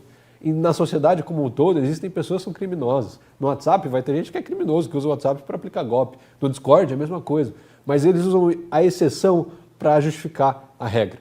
Enquanto que aqui, por exemplo, em Curitiba, a gente teve um caso de uma pessoa que deixou uma bomba no terminal do Boqueirão, terminal do ponto de ônibus, com dizeres ali, com papel, envelope, com dizeres comunistas, com uma foice e um martelo enorme, falando viva a revolução, viva o maoísmo e tudo mais. E você não viu nenhum parlamentar de direita falando que a gente tem que banir o papel, que a gente tem que banir o bilhetinho, ou porque ele foi usado por um atentado comunista. É claro que não. Isso é um absurdo, isso nem passa pela nossa cabeça, porque as preocupações são completamente diferentes. Eles querem ganhar uma guerra de narrativas, eles querem uma vitória na comunicação, e é por isso que o Lula troca de ministro de comunicação adoidado, mas os bandidos, os corruptos lá, continuam como estão, só saem depois que a Polícia Federal manda tirar. É um negócio absurdo, o Juscelino Filho, é o Stefanuto, é o Carlos Lupe da Previdência, enfim, são vários problemas que ele demora, tarda a resolver, mas o ministro da comunicação ele troca assim porque ele está perdendo a guerra de comunicação. Então isso revela muito da verdadeira preocupação do governo, que não é o povo, mas a sua própria vitória política. Vamos falar um pouco da responsabilidade de cada um de nós diante das ameaças à liberdade no país. Fala-se muito das bolhas informativas. Eu pergunto, tem como combater bolhas informativas sem apoiar a censura estatal? Até tem alguma coisa a ver esse suposto combate à bolha?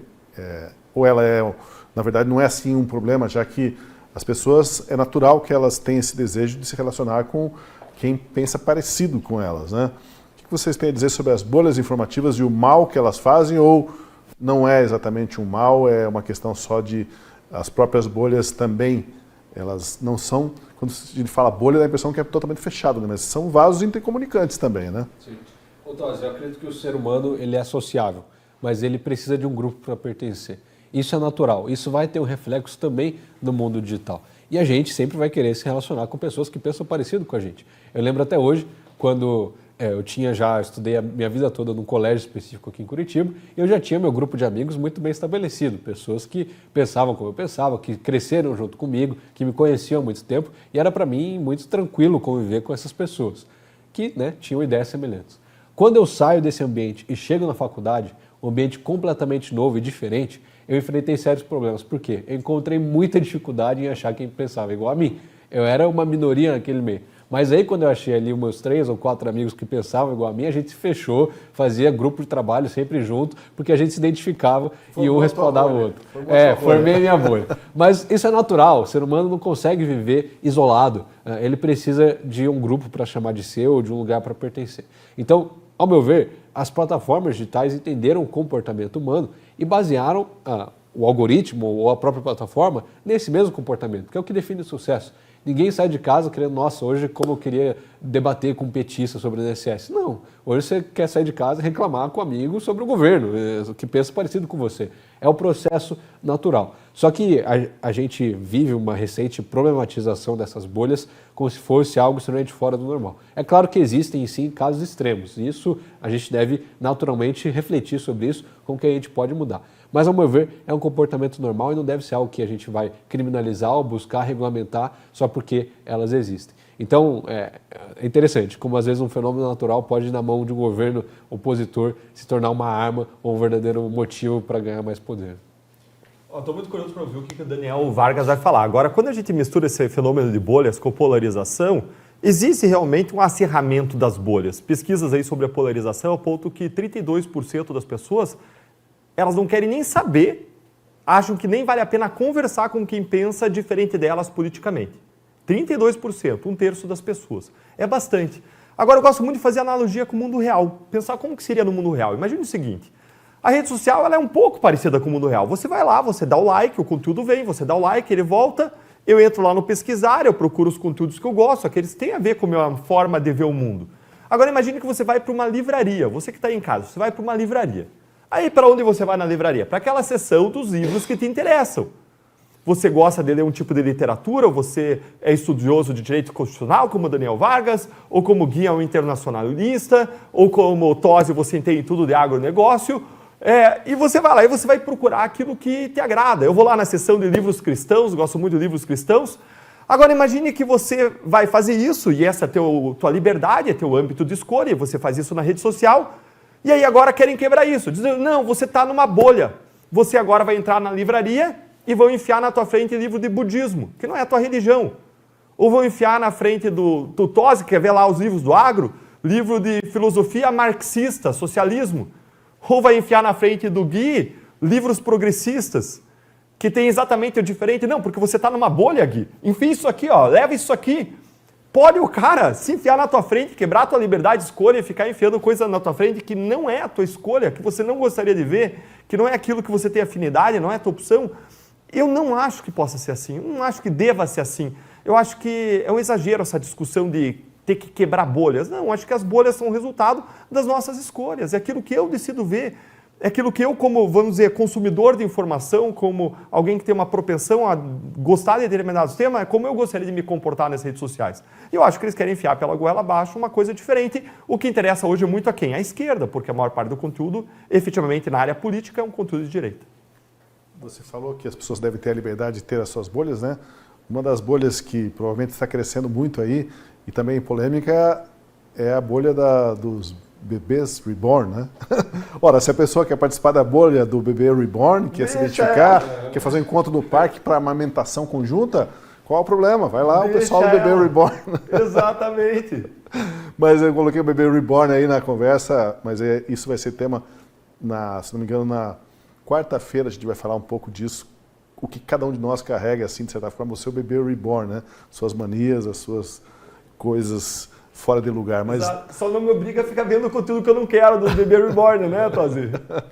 Vargas, diga aí sobre o teu bebê reborn aí, vai. Bom, vamos lá.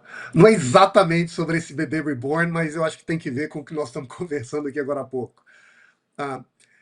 É muito interessante, né, esse debate sobre como há uma determinada bolha, é como se fosse um comportamento de manada, e todas as pessoas tendem a repetir um comportamento ou uma ideia um do outro. Isso é indesejável e precisa ser combatido. E uma das maneiras de combater é exigir que alguém de fora quebre a bolha. Seja restringindo aquele diálogo, seja mudando o algoritmo que orienta o fluxo das informações, mas a bolha precisa ser quebrada. No mundo pré-digital, esse debate já existia. Então, nós sabemos que existem um conjunto de temas que são altamente sensíveis, polarizam a sociedade. Quem pensa de um jeito tende a se cristalizar naquele modo de pensamento que diferencia de um outro grupo, que tem uma outra visão religiosa, ideológica, filosófica. E ao longo dos últimos 50 anos, no direito constitucional, eu creio que avançou a ideia que, para quebrar algumas dessas bolhas e garantir direitos, é importante que uma autoridade superior, no caso o Tribunal Constitucional, intervenha modificando pontos de vista que essa bolha, que tem a maioria, converte em lei, ou que uma determinada cultura no ambiente econômico converte em padrão de funcionamento de mercado, para, ao fazer isso, aprimorar o ambiente público, torná-lo mais inclusivo e democrático. E várias das decisões tomadas ao longo dos últimos 30 anos de intervenção para quebrar bolhas e supostamente criar canais de comunicação que permita a própria sociedade avançar e aprender, geraram um efeito contrário. O que muita gente chama de backlash, um efeito ricochete. Com a melhor das intenções, uma autoridade quer quebrar uma bolha para corrigir um problema, que talvez até exista em um imediato, em uma análise imediata, em um contexto particular. Mas o efeito contrário, ao longo do tempo, costuma ser o inverso. Não só magnificando a situação anterior, mas muitas vezes radicalizando ainda mais essa separação. O meu receio no mundo digital é que algo análogo aconteça. Sob o pretexto de quebrar bolhas, a gente acabe cristalizando ainda mais diferenças que consideramos indesejáveis. Ou que as pessoas acabem se tornando absolutamente reativas a esse modo de intervenção e muitas vezes perseguindo justamente o contrário daquilo que se desejava. Então, ainda que fosse desejável quebrar essas bolhas morais para reforçar uma troca de experiências e de valores, eu duvido profundamente que isso dará certo. E me parece que, em grande medida, esse é um debate que chega até nós, também importado de circunstâncias muito diversas da nossa. E eu, particularmente, para terminar, prefiro acreditar e acredito que as pessoas têm, sim, a capacidade de ouvir, ao longo do tempo, aprimorar o seu modo de vista e aprender com as informações da bolha, mas também de informações que circulam no dia a dia, que vêm de outros meios, que vêm de outros campos. Eu não acredito que essa bolha é tão fechada assim. Então, às vezes, só para complementar aquela minha analogia aqui, não é só você ir na loja de livros e eles querem empurrar um livro determinado para você, de uma determinada categoria. Eles podem também proibir de você entrar na seção que você quer. Não, vão quebrar a tua bolha. Você já viu demais de livro aí do agro, Tosi, agora você só vai ver essas outras áreas aqui. Não pode, isso quebra completamente a liberdade. E você colocar de novo, você poder na mão do Estado, você abre todo um flanco para manipulação ideológica, para controle de discurso, para colocar as pessoas num determinado rumo ou outro de forma artificial. Em cima disso que vocês estão falando, eu até anotei aqui. O que é preferível, hein? Uma verdade oficial ou o direito das pessoas de escolherem o que julgam como verdade, por mais que elas acabem comprando uma fake news? Né? Não. Para você não comprar fake news, tem essa verdade aqui. Porque senão você vai ser desinformado e isso é pior. Eu faço a pergunta, sei que ela é retórica, né? Mas é o que está colocado hoje aqui. Não? O que é pior? Pessoas serem expostas às fake news ou você colocar um filtro ali que fala assim, ó, pode ler, porque isso aqui foi devidamente filtrado por nossos especialistas. Todos nós precisamos de algum especialista para nos informar, será? Um especialista chinês, Kilter? Eu acredito que todos nós sempre fomos suscetíveis às mentiras ou às fake news. A diferença é o que a gente vai escolher acreditar, o que a gente vai escolher consumir. Então eu posso ter um nível de educação que vai permitir julgar, poxa, será que essa informação é verdade? E eu vou lá e busco verificar essa informação. Ou nem só uma educação, talvez seja a palavra certa, mas uma cultura de verificar as coisas, de verificar de fato as informações, que às vezes as pessoas não têm. Mas a partir do momento que eu obrigatoriamente coloco um filtro para todas as informações, para que todas as pessoas acessem determinadas informações, naturalmente eu vou enviesar toda e qualquer informação para aquilo que eu acredito ser a melhor coisa. Então eu vou colocar todo mundo dentro da minha bolha. É o que a China faz. Existe a bolha do Partido Comunista Chinês e está todo mundo dentro dessa grande bolha, porque as visões diferentes não podem ser acessadas e elas são prejudiciais às pessoas. Então esse filtro por si só, ele é muito perigoso. Não existe uma pessoa sequer no mundo que seja uma pessoa perfeita, ou que tenha completa noção da verdade, ou completa noção de tudo. Então não tem como a gente deixar na mão de uma pessoa, de um representante ou de um governo específico esse filtro. É extremamente perigoso. Me parece que a melhor forma de a gente combater a mentira, a fake news, a desinformação, o nome que você queira dar, é que quanto mais acesso à informação possível, que as pessoas tenham mais formas de verificar as informações, que elas tenham mais acesso à internet, acesso a canais diferentes, a fontes de informações diferentes, porque assim elas conseguem averiguar e verificar a qualidade da informação que elas estão recebendo, mas não limitar. Sempre mais liberdade, sempre mais formas de acessar e quanto menos filtro, quanto menos decisões monocráticas, melhor. Em vez do filtro, o contexto, né, que são as notas de comunidade do X, que parece que fazem um serviço interessante aí, né? Você pode concordar ou não, mas tem ali nota da comunidade. Esse conteúdo foi contestado por isso, por aquilo, aí você decide se você continua acreditando naquilo, não é, Doutor? Sim, a grande questão é quem diz o que é verdade. A gente quer colocar nas mãos do Estado decidir aquilo que a gente deve acreditar ou não acreditar? Se for assim, é a gente concordar com a ideia de que você possa queimar alguém porque a pessoa diz que é a Terra que gira ao redor do Sol e não o Sol que gira ao redor da Terra, como se queimou gente no passado. E para ficar em dados mais recentes, existiu um fato que não podia ser questionado, que era tabu de que as máscaras elas impediam a transmissão do Covid. Hoje isso já é questionado, tem vários estudos que questionam isso.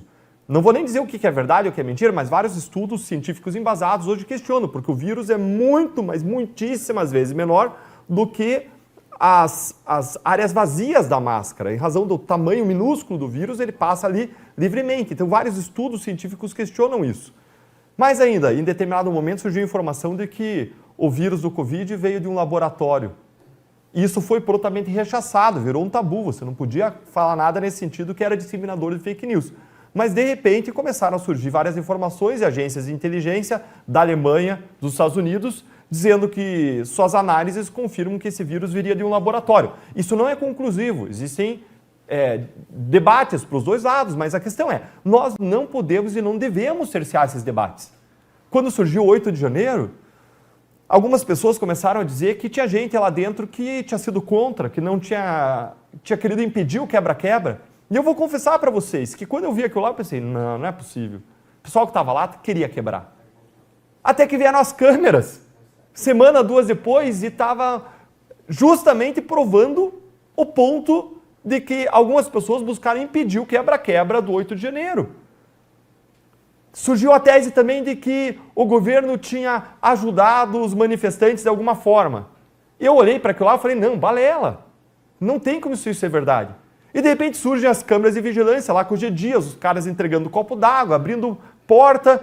E aí a conclusão que eu quero chegar não é nem é isso verdade, aquilo mentira, mas a gente precisa de um ambiente de debate, de informação, de circulação de ideias, de fatos, de informação, de teses, de hipóteses construídas, discussão de evidências sobre as hipóteses, que permita a gente, pelo debate das ideias, informações e evidências, a gente buscar formar um juízo crítico sobre o que é verdade ou não, sabendo, como disse o Daniel Vargas desde o começo, que a gente tem que ter uma humildade, sabendo que muitas vezes a história prova que aquilo que era tabu, que era certo, que era errado, se mostra exatamente o contrário ao longo dos anos. Então, o livre debate, a livre circulação, o livre mercado de ideias, para usar a expressão do juiz americano Oliver Holmes, lá do século XIX, é absolutamente essencial para a gente poder falsear teses, para a gente falsear hipóteses, para a gente definir aquilo que cada um decide ou não acreditar, Tosi. Então, certamente, o Estado não deve ser o titular do monopólio da verdade ou daquilo que as pessoas devem ou não acreditar. Esse é o método científico natural, né, doutor, que leva a gente a verdadeiras teorias, a verdadeiras teses. Você tem uma tese, você contradiz ela com outra tese, e o que sai disso é a antítese ali, o resultado natural dessas ideias. Isso é o método filosófico, o método científico que nos trouxe até aqui. As diversas teorias foram testadas dessa forma e deve continuar a ser feito dessa forma. Um fato deve ser contestado, deve ser questionado por outro fato e não por um filtro ou por qualquer órgão do governo. Vocês falaram de novo a palavra humildade, né? Precisa de humildade nesse diálogo e volto para o Vargas, que foi quem primeiro citou essa palavra humildade aqui no nosso debate hoje. Exato, Tosi. Eu creio até que aqui a gente volta para esse tema da humildade, que eu creio que deveria estar na base da organização de qualquer sistema político. E a gente debateu aqui como esse princípio da liberdade, do indivíduo que vem em primeiro lugar, que deve ter a possibilidade de discordar, mesmo nas situações mais dolorosas, como algo fundamental. Mas eu creio também que para o próprio Estado, garantir essa liberdade de divergência é fundamental. Porque, em última análise, o que dá força e credibilidade para uma decisão tomada por uma autoridade é o fato dessa decisão ter passado pelo teste de fogo dessa diversidade popular, desse experimento natural, em que a minha ideia ela tem força porque ela é melhor, porque o meu argumento é mais robusto, porque as evidências são mais marcantes, porque o conjunto de informações disponíveis estão do meu lado e não do outro lado. Mas justamente para que isso possa ser dito, tem um pressuposto inicial, que as pessoas possam discordar. O que faz com que a gente dê força para essa ideia que ganha no mercado de ideias é o fato de, antes disso, ter uma oferta diversa de bens com valores e orientações diferentes. O que faz com que, em última análise, um princípio, uma lei, ganhe força em uma democracia é o fato de que antes existe uma diversidade de opiniões que são triadas e aquela venceu. Venceu não apenas porque teve um ditador que disse é isso que vai ser cumprido. Venceu porque ela se elevou em um ambiente de divergência e se provou pela força da qualidade como algo superior. Portanto, eu creio que se a liberdade de expressão é fundamental para cada indivíduo e para cada pessoa, ela também é importante para o próprio Estado. Do contrário, o que garante que uma decisão tomada por uma determinada autoridade não passa de um dogma, não passa de uma refração, de um viés autoritário de alguém, não passa de um preconceito que sobreviveu ao longo do tempo, mas que não deveria ter nenhuma força sobre mim. É o fato de nós termos a possibilidade de discordar que dá força para essas ideias que, de alguma maneira, organizam a colaboração entre as pessoas numa vida democrática. Bom, o cidadão comum, será que ele ainda entende o que está em jogo quando se fala em regulação das redes sociais? O termo regular, né, parece que indica um certo equilíbrio no jogo, mas nesse caso é desequilibrar o jogo. Será que o cidadão comum entende o que seria essa regulação? Ele vê essa necessidade? Está comprando? Parece que não está comprando muito esse discurso, porque não, pelo menos nas redes sociais, né, as pessoas prezam pelas suas liberdades de falarem, de seguirem e de fazerem o que bem entendem, contanto que não infrinja a lei, obviamente. O que vocês têm a dizer sobre a percepção do cidadão comum em relação à regulação de redes sociais? Eu acho que a maior... Quer falar? Não, ia te perguntar como é que foi na Câmara o debate lá no PL das fake news, se o povo entendeu bem ou não. Acho que o povo entendeu sim, a galera se mobilizou, Tosi, justamente pela mobilização da sociedade, não passou o PL das fake news. E você tinha partidos, inclusive partidos cristãos, equivocadamente, que estavam apoiando, porque eles faziam parte da base do governo Lula. E à medida em que a gente levantou as preocupações, os riscos desse projeto, a gente ouviu dentro do Congresso os próprios líderes de partidos como republicanos dizendo, olha, a gente não consegue mais segurar esse apoio ao projeto das fake news porque os influenciadores, a direita está explicando tanto, expondo tantos riscos, que os próprios membros das igrejas estavam cobrando os pastores que acabavam cobrando os políticos do republicanos e essa cobrança ia parar nos líderes do Congresso.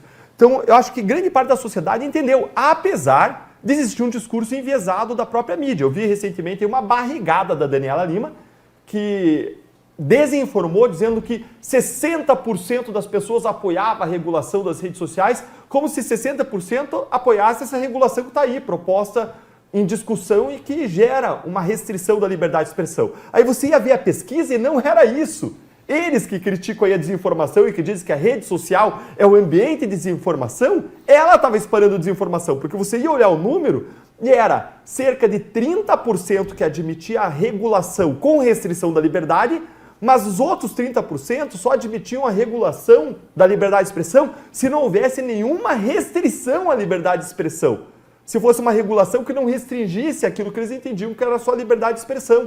E outros 30% aproximadamente não admitiam nenhum tipo de regulação das redes sociais. Então, se você ia misturar, na verdade, você tinha que misturar os dois últimos que eu falei. Aqueles que não querem nenhum tipo de regulação e aqueles que admitem alguma regulação que não restrinja a sua liberdade de expressão. E aí daria 60% na direção oposta daquela que ela quis dizer que era a tendência da sociedade. Então, eu vejo, sim, uma grande parcela da sociedade entendendo que o que está aí é uma tentativa de censurar. Eu vejo 60% das pessoas ainda com medo de se expressar nas redes sociais, entendendo que existe um ambiente de censura no Brasil. Agora, tem muita gente que não acompanha política, muita gente que não se informa num nível mais detalhado e muita gente que eu acho que sim, que vai ser levado a engano por um discurso oficial de que a regulação é para proteger as crianças, os adolescentes, para proteger a sociedade contra o crime, quando olhando aquelas regras dos projetos propostos, não se trata disso. E veja que curioso, Tosi, eles chamaram o projeto de regulação das redes sociais de projeto de combate às fake news. E eu não sei se o Daniel Vargas teve a oportunidade de avaliar esse projeto na época, não tinha uma regra contra fake news. Não tinha uma regra contra fake news. Era um projeto de combate a crime nas redes sociais. O que é legítimo, pode ser avançado, mas não da forma como estava sendo avançado, que abria, como eu disse, amplas brechas para censurar discurso legítimo. Tosi, me parece que a linguagem política escolhida para esse projeto foi muito inteligente. Em geral, o brasileiro ele tem uma cultura estatizante e que deve haver um Estado grande, com muitas regras, com muitas leis. Eu toda hora recebo gente pedindo para proibir alguma coisa. Vai lá, proíbe bebê reborn, proíbe isso em Curitiba, proíbe aquilo. Então, é um discurso comum na linguagem do brasileiro. Quiçá a proibição, imagina a regulamentação. Então, a regulamentação, ela passa batido. Acho que tem que sim regulamentar. Igual o Deltan falou aqui, 30% sem restrições, 30% regulamentação, mesmo que tenha a restrição da liberdade. Ou seja, de forma geral, 60% são a favor de alguma regulamentação e o brasileiro, eu vejo, que tem essa cultura de sim, regulariza, sim, proíbe, sim, que o governo possa fazer algo nesse sentido. Então, por isso que eu digo que a linguagem escolhida foi inteligente. Porque quando você fala, precisamos regulamentar as redes sociais, o que o brasileiro lembra? Poxa, lembra daquela matéria que passou no Fantástico, de um grupo de extremo nazismo, fascismo, que se organizou um atentado e foi impedido pela polícia. Ele lembra daquele jogo de videogame violento, que teve uma matéria que falou sobre a violência dos jogos online, e ele vê os pais veem a necessidade de regulamentar esse tipo de jogo, esse tipo de videogame. Em geral, é esse tipo de coisa que o brasileiro tende a lembrar. A não ser que a gente tenha pessoas, representantes, que nos apontem os problemas e os riscos desse projeto para além da máscara da suposta regulamentação. Olha, pessoal, essa regulamentação que eles estão dizendo aqui não é, no fundo, uma regulamentação. Ela tem restrição das nossas liberdades. Ela tem uma imposição de um discurso específico. E aí, quando você traz, de fato, você desmascara esse projeto e você explica para a população o que de fato está ali, aí sim me parece que há uma rejeição do brasileiro em relação a isso. Então, de imediato, eu não acho que o brasileiro é contra a regulamentação das redes sociais. Mas me parece que o brasileiro está, sim, receoso com esse governo, está, sim, preocupado com as suas liberdades, com a sua liberdade de expressão e está resistindo a qualquer coisa nesse sentido que venha desse governo. Então, ao meu ver, o tempo nos trouxe a isso, mas de forma geral é uma tendência com um discurso muito inteligente. Agora, é uma causa ameaçada, né, a liberdade de expressão, porque a gente tem nitidamente o governo, o poder executivo querendo cercear, o poder judiciário também se alinhando com ele. É só ver as falas dos ministros a respeito do tema, e o legislativo segurando as pontas, né, um tanto, e a população, né, preocupada com esse debate. Então existe uma tensão, né, Vargas, no momento, e a liberdade de expressão, a gente está falando sobre ela aqui, mas ela não está exatamente assim assegurada, tranquila no país, porque movimentos estão alinhados aí para fazer alguma coisa que poderá acabar tolhendo o que a gente pode falar, quando falar, em que circunstâncias falar e sobre quem falar, né? Ô Tosi, isso me preocupa e eu queria destacar aqui um aspecto novo dessa realidade em que a gente vive. Eu sou de uma geração que não é tão antiga assim, mas que conviveu com os diversos momentos da democracia brasileira. Em cada momento existiam pontos de tensão, divergências, com maior ou menor tensão entre os poderes. Mas eu não me lembro em nenhum momento de o receio sobre o significado da liberdade de expressão ser algo que provocasse em lideranças, em grupos políticos, na imprensa, em intelectuais, um medo do que dizer e de como essa fala pode ser interpretada. Esse é um fenômeno que se torna característico na realidade brasileira nos últimos poucos anos. E isso é algo que tem um efeito indireto, mas cada vez mais presente sobre a maneira como as pessoas se comportam. Mesmo eu, entre vários colegas que debatem, que participam do engajamento público, tenho uma posição em relação aos temas que vão ser debatidos muito mais cautelosa, muito mais ressabiada do que no passado. Mas veja, a partir do momento que eu já preciso calcular como determinada autoridade vai interpretar o significado da minha palavra, e se ela discordar, como essa discordância pode ser julgada se isso for levado a um determinado órgão, já provoca em mim um custo oculto, porém imenso, de tolher a minha maneira de expressão, de evitar determinadas falas que, ainda que no meu modo de ver, deveriam ser naturais em um regime democrático e diverso, poderiam ser interpretados como ofensa indevida ou como uma ameaça a uma determinada forma de organizar a vida política num país. Isso é imensamente negativo para a saúde, para o avanço de qualquer ambiente democrático que depende do debate para justamente se enriquecer e avançar. E eu vejo que, independente dessas enquetes que mostram como a população tem visto um ou outro projeto de lei, quem é a favor, quem é contra a liberdade de expressão e a regulação proposta no ambiente político brasileiro, os formadores de opinião brasileiro, os professores, aqueles que operam em órgãos de mídia, pessoas que têm uma participação plena em ambientes de discussão pública, têm hoje muito mais receio de se expressar do que no passado. E eu creio que esse simples receio deveria ser um sinal de alerta. Pois olha, pergunto para vocês, como a gente pode impedir ou evitar que plataformas privadas, né, acabem se tornando cúmplices do autoritarismo estatal em nome de uma parceria institucional? Volta e meia, né, existe esse discurso. Não, vamos fazer uma parceria institucional com as plataformas para que elas mesmas instaurem uma forma de controle, para que elas mesmas ativamente previnam o discurso do ódio, o discurso de desinformação. Seduzir essas grandes empresas, essas grandes plataformas, para esse lado, para esse viés de se enxergar as coisas, é um perigo? Ou você acha que vocês acham que essas plataformas estão, de certa forma, bem posicionadas? A gente sabe que o jogo é bruto, por exemplo, se quiser funcionar num determinado país, por vezes a plataforma acaba sacrificando alguns dos princípios em nome da viabilidade do negócio, né? Existe esse risco também no Brasil, de esses princípios serem sacrificados na avaliação de vocês?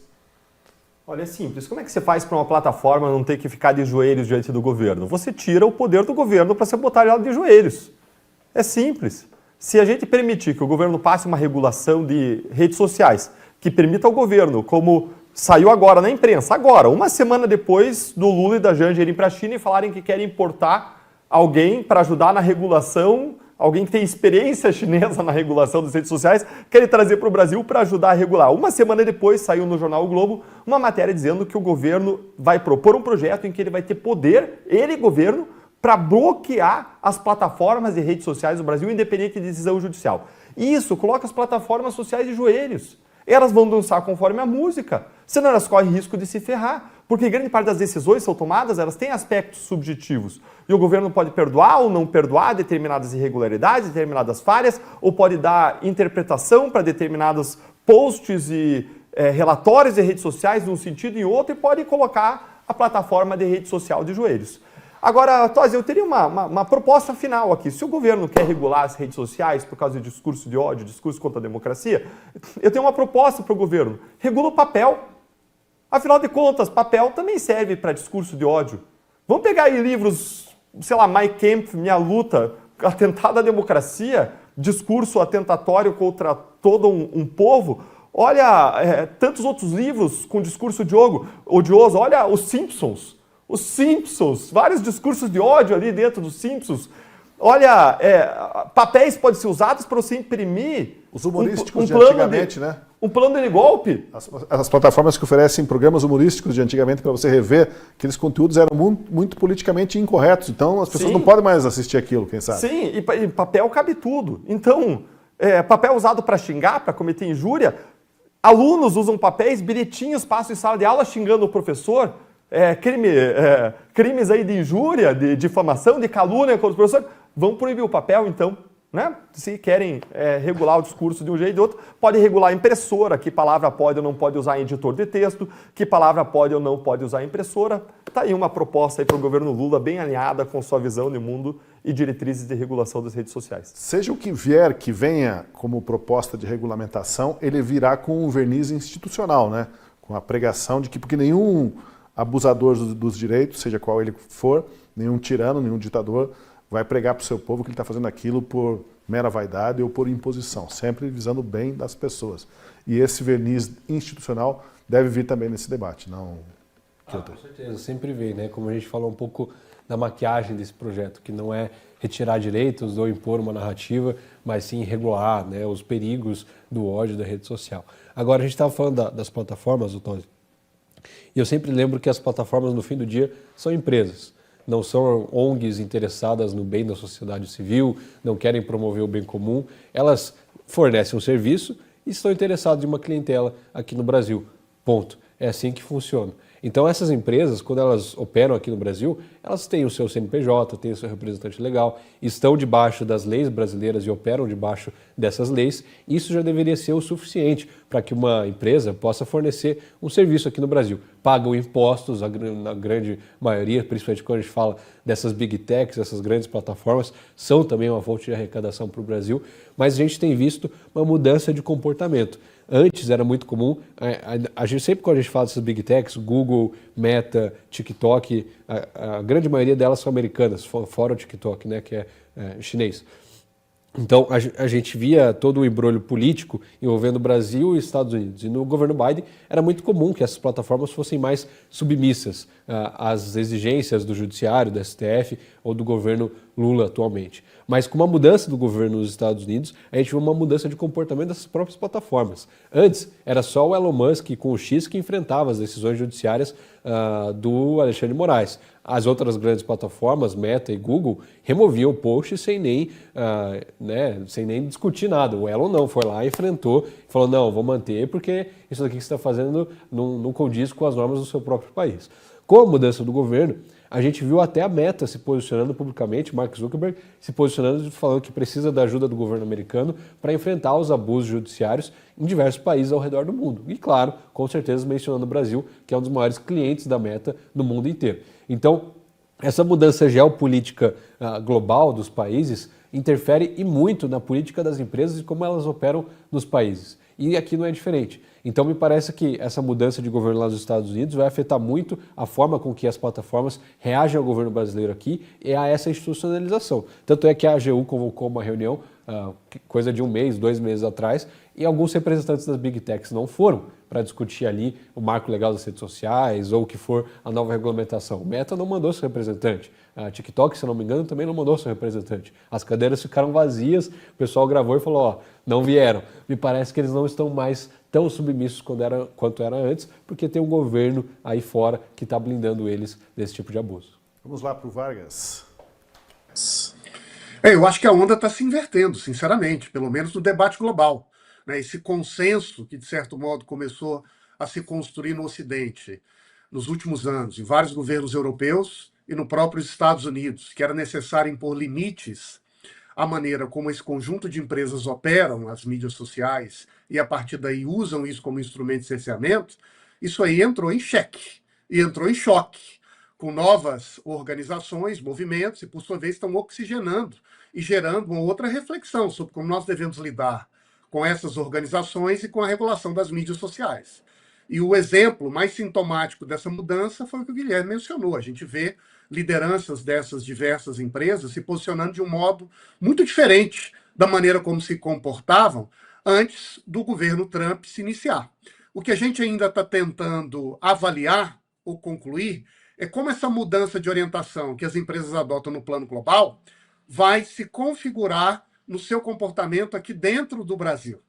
Nós já temos visto sinais de que eles não vão mais seguir o velho script, que estão, na verdade, reorientando a sua doutrina, mas a gente ainda precisa ver exatamente como essa mudança impactará na forma como eles atuam no mercado e, em última análise, organizam esse ambiente de compartilhamento de ideias no Brasil.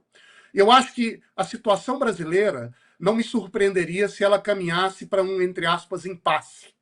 Quer dizer, num ambiente em que não há uma clareza ou uma convergência de forças para regular o tema, não se tomar nenhuma posição ao longo dos próximos anos para até aí ver como isso vai evoluir ou avançar. O que na prática significa optar por não regulamentar ou não regular as mídias sociais e a partir daí então garantir um espaço de liberdade mais abrangente, como de certo modo já existem com as leis que estão em vigor. Isso que o Vargas disse me lembra um conselho de um amigo que dizia assim, quando você não sabe o que fazer, não faça nada, para não fazer besteira. É mais ou menos por aí. Bom, agora eu queria, nesses minutos finais aqui, um momento para que vocês possam dizer aquilo que não deve passar batido no noticiário. O que não passa batido hoje para vocês aí? Quem tiver alguma notícia, alguma informação que seria bom não passar batido nesse dia 19 de maio. Bom, a gente comentou da Janja, né, Toses? Vou fazer o meu jabá aqui, então. A gente processou, entrou com uma ação popular contra a União. Você fala Guilherme Kilter? Não, eu e o Jeffrey Shekini, que é meu colega também do Partido Novo, entramos com uma ação popular contra essas viagens internacionais da Janja pagas com dinheiro público, já que mencionamos ela aqui no programa, né, a sua viagem para a China, algumas das suas viagens desacompanhadas do presidente, usando o avião oficial da FAB, nos motivaram a entrar com uma ação popular, e o juiz aceitou essa denúncia hoje, essa ação, e deu 20 dias aí para que a Janja e o governo se expliquem a respeito desses gastos absurdos de dinheiro público com as viagens da Janja. Então, uma vitória parcial, mas interessante aí, que a gente pode ver de mudança aí para esse governo. Sabe que alguém levantou a suspeita, a interpretação de que a Janja estaria viajando bastante e com antecedência às viagens do Lula, porque na ausência dela o Lula consegue se reunir com outros líderes políticos e conversar sem que ela esteja dirigindo ou pautando quem vem visitá-lo, quem vem falar com ele. Então ele manda ela na frente para viajar alguns dias antes, mas de qualquer forma, quem paga a conta, ok. Mais alguma notícia aí que não passa batida hoje? Olha, essa da Janja também, de que ela não ia aceitar ficar calada quando ao mesmo tempo ela está defendendo a regulação das redes sociais, é uma contradição aberrante. E eu destacaria ainda, Tosi, o fato de que o Supremo Tribunal Federal ia começar a julgar na sexta-feira última as candidaturas independentes, que é uma pauta muito importante para a abertura democrática do Brasil, para você admitir que as pessoas têm um direito não só de votar, mas de ser votado de forma mais ampla na linha do que está escrito, estabelecido no Pacto de São José da Costa Rica, que é um tratado internacional de direitos humanos e que o Brasil é signatário.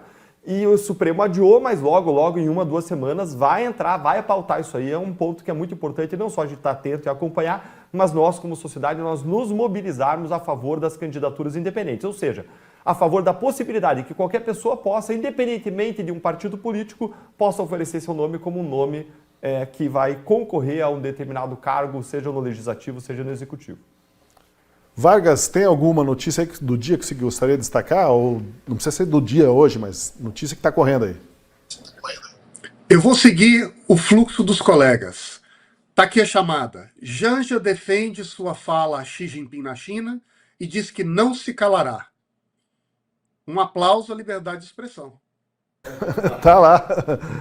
Dentro desse tema, por fim, dicas que vocês possam ter aí sobre livros, seriado, ficção, seja o que for, programa para quem quer se aprofundar ou quer estudar um pouco mais sobre o tema de liberdade de expressão e coisas afins. Recomendar, o documentário da Netflix nas redes sociais, é esse o nome mesmo, mostra o mecanismo por trás das redes sociais, como elas funcionam e como ela enfrenta grandes desafios em regulamentação, com governos, com política. É um conflito interessante que as pessoas podem se aprofundar aí assistindo esse documentário, de fácil acesso, todo mundo consegue ver ali na Netflix e entender um pouco mais desse tema. Legal. Eu vou recomendar um livro um pouco diferente aqui, que é esse livro Infocracia, do Byung-Chul Han. Ele é um filósofo que hoje está radicado na Alemanha, mas, salvo engano, ele é da Coreia. Exatamente, nasceu na Coreia, mas fixou-se na Alemanha. E ele fala sobre... vocês vão estranhar um pouco a linguagem dele, eu estranhei no começo, ele fala de um modo meio forte, mas ele basicamente vai dizer como as pessoas abandonaram o critério da verdade e as pessoas se vinculam muito a bolhas, a identidades, a grupos, a determinadas visões. Isso nos ajuda, nos educa, nos ajuda a ser um pouco mais críticos em relação às visões de mundo, a como as pessoas se comportam em relação à verdade ou não das informações, quantas pessoas são críticas em relação às próprias opiniões que elas têm. É um livro interessante, fica aí dentro desse conceito aí de rede social, bolhas, verdade, mentira, narrativa, Infocracia, Byung-Chul Han. Por um momento pensei que o autor era chinês, por causa do nosso debate hoje, e poderia ser um enviado aí para aconselhamento, né? Não, sul-coreano. Exato. Nem poderia publicar se for chinês. Vargas. Tosi, a minha sugestão é um artigo de um jurista português relativamente jovem que se chama Gonçalo Ribeiro.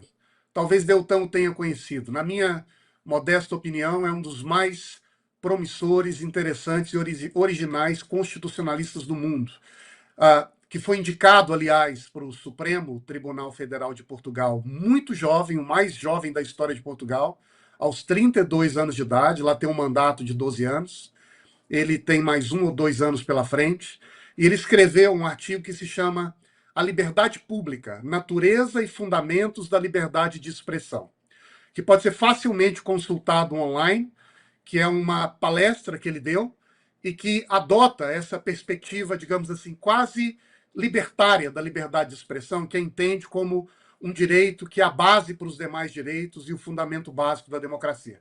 Acho que o Brasil deveria estudar e conhecer um pouco mais da obra e do trabalho que o Gonçalo tem feito, e acho que esse texto, muito curto, é uma obra-prima. Embora seja estrangeiro, é fácil de traduzir esse. E a sugestão do Daniel também veio acoplada de uma outra sugestão, né?